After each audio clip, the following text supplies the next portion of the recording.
You're watching the Outdoor Channel coverage of the Schnitz Memphis Blues Nationals from Memphis, Tennessee. We'll have Sportsman finals, but first, this from Griff Allen. Thanks, Ted. Hey, you know, Street ET, one of the funnest classes out there, and actually a great entry-level class for guys and girls. And Maria, apparently that's where you find your fun, in the class where everyone sets their own dial in, and not a lot of modifications, not a lot of money. Did I hit it all, or is there something else that's fun about the class? It's just a great time with your friends. You get to go out and you get to, you know, spend a weekend with them. You take your street legal motorcycle. This is what I ride on the road every day.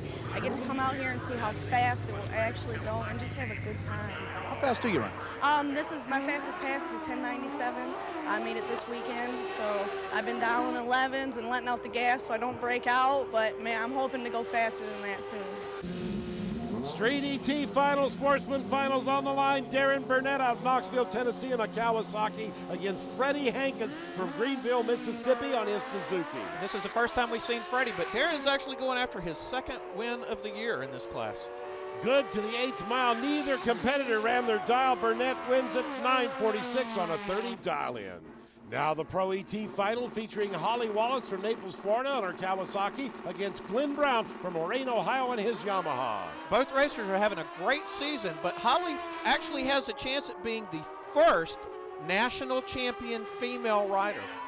And she does it. She dialed a 67, ran an 869 with a 644. We move on now to Super Eliminator. Tim Bixler from Illinois against Joe Mahaya from Queen Creek, Arizona. A lot of people like to call this our chainsaw class because of the two-stroke nature, but it's real exciting, very competitive. Bixler had the better line. He'll pick up the win, 780 on a 78 dial at 125 miles per hour. Super Gas Eliminator Final. Scott Parker on a Kawasaki against Ronnie Woodall on a Suzuki. And Woodall is the current champion, so after that reaction time, a 009 on Parker. Wow, that wound that up. 990 is the index for these guys. Parker runs a 93 with an 8 to a 91 with a 2 for Woodall. He had the better ET, but the light cut it, won it. Now the 600 Super Sport Final. Ryan Schnitz out of Decatur, Indiana against Chris Milholland from Maryville, Tennessee. And the big surprise here is the points leader, Chip Ellis, is not here. So his teammate, Schnitz, is trying to be a blocker.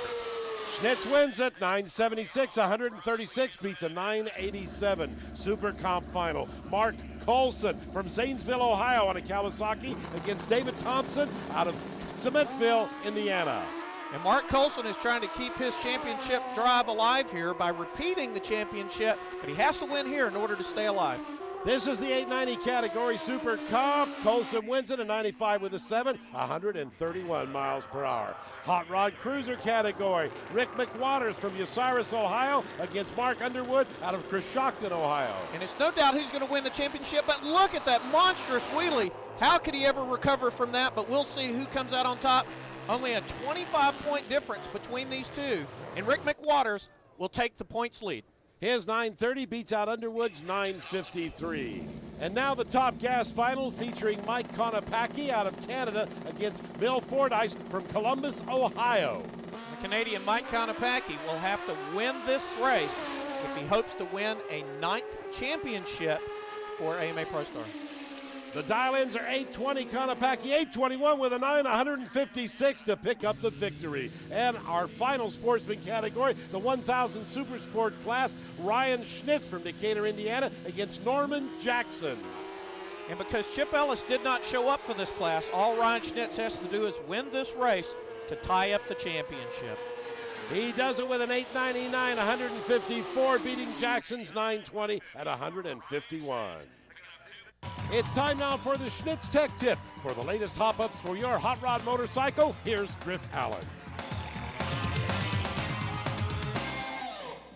You know, Street Bike Shootout is a great place where you can find out how to put power down to the ground. And yeah, the clutch is a concern. But in this week's Schnitz Tech Tip, what I want to talk to you about is data acquisition. It's very important to know what the machine is doing here. And Kent Stotts, you've won 4 multi-championships because you know what the machine is doing. Data acquisition, give me an overview of what you have here.